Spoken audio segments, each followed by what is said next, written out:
Now I'm honored to introduce Dr. Bola Fathallah. He is going to present from concealing to clarity history case. I'm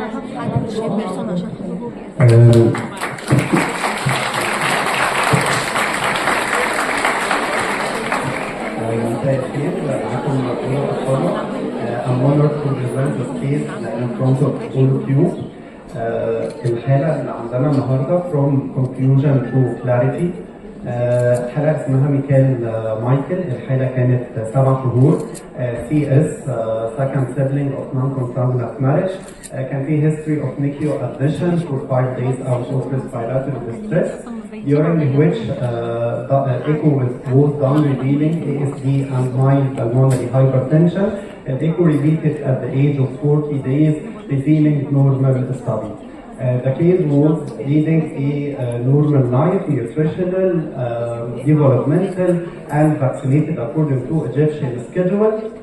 Then, before admission, with 3 days, started to have symptoms like cough and rhinorrhea, not responding to medical treatment, presented to the ER of a private hospital with RB2. Not responding to ER management, so the case was admitted on nasal oxygen in this private hospital, which was converted to mechanical vent 12 hours after admission out of repeated attacks of apnea. And hence the first thing that came to mind in this hospital, it's the case was a CNS infection. CT was done, was normal, and LD was done, all within normal values. The case continued in this hospital for 10 days, and then developed respiratory symptoms like coarse crepitation and fine crepitation, and ETA was withdrawn by fire revealed and respiratory syncytial virus.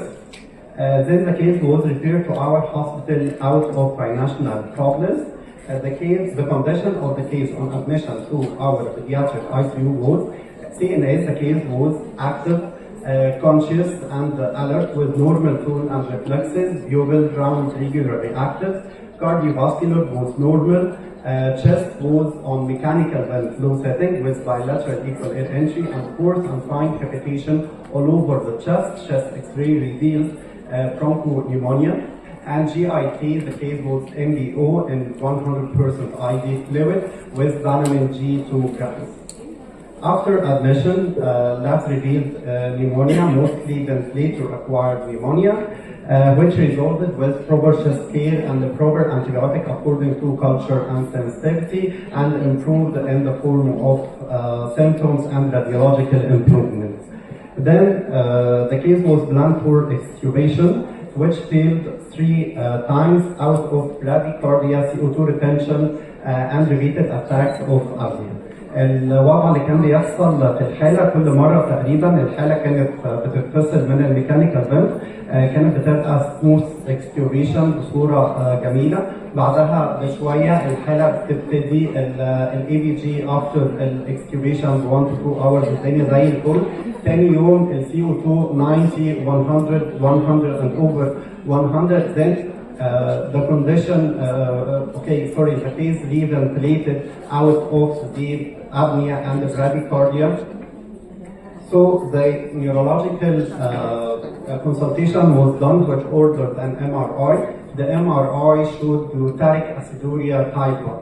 Then we made an extended metabolic screening, which was normal, urinary organic acid, which was normal, and we consulted one of the staff of the neurometabolic and nutrition, which set a nutrition plan for the case and said that we have to respect the result of the MRI we have done.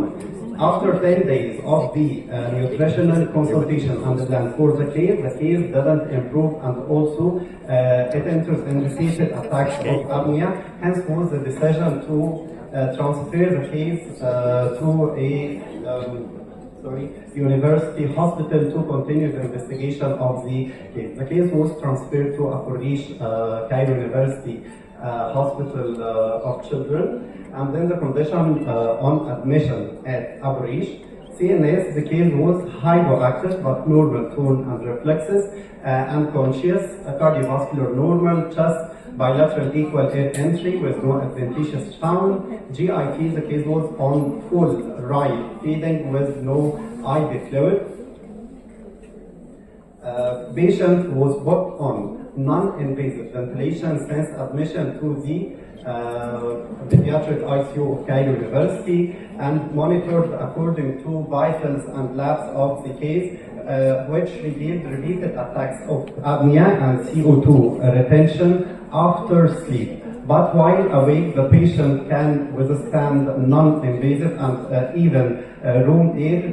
The lab and ABG of the case was normal. Then full evaluation of the case was done from the start, revealing the MRI, which revealed glutaric aciduria type 2, not type 1, and then in neurometabolic and the nutritional consultation consulted that we fixed to the nutritional plan which was started at Manshiet Elbakry Pediatric ICU.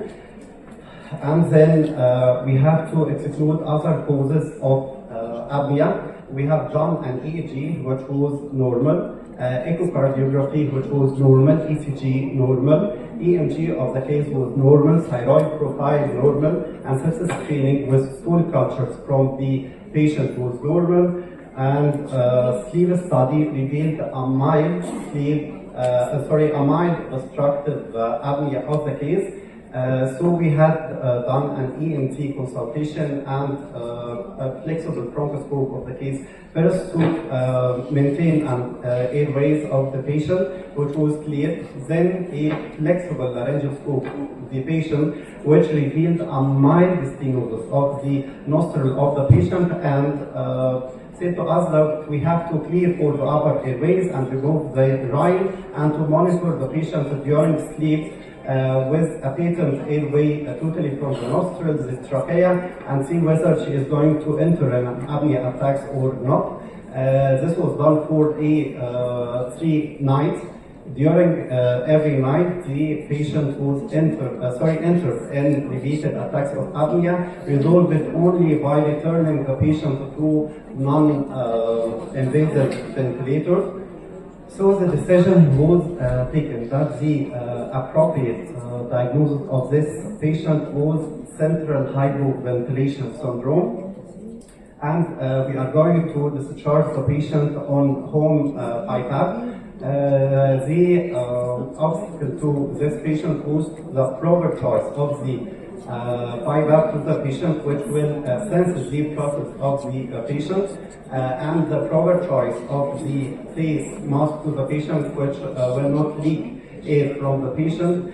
So we have tried over this patient a lot of devices till we reach the exact appropriate device and face mask to the patient, which will sense the process of the patient. Okay.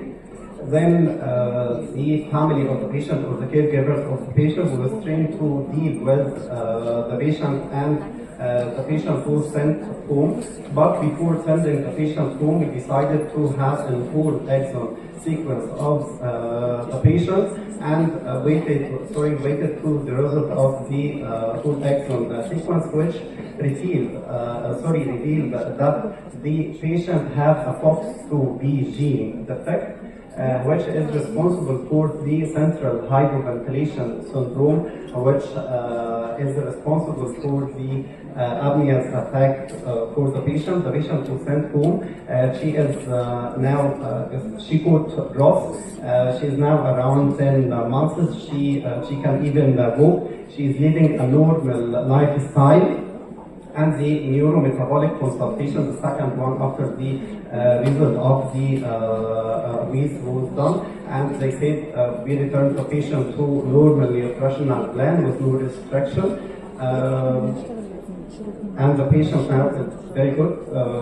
Okay, this case resembles a harmony between different healthcare facilities, including secondary in the form of our pediatric ICU and tertiary in the form of Cairo University Children Hospital, and harmony between different subspecialties of pediatric medicine, like pediatric ICU team, like genetics, like neurology, like neurometabolic, like nutritional, like cardiology, like ENT, like pulmonology. All of the pediatric ICU subspecialties work on harmony to علشان نخرج العيان بالصوره دي.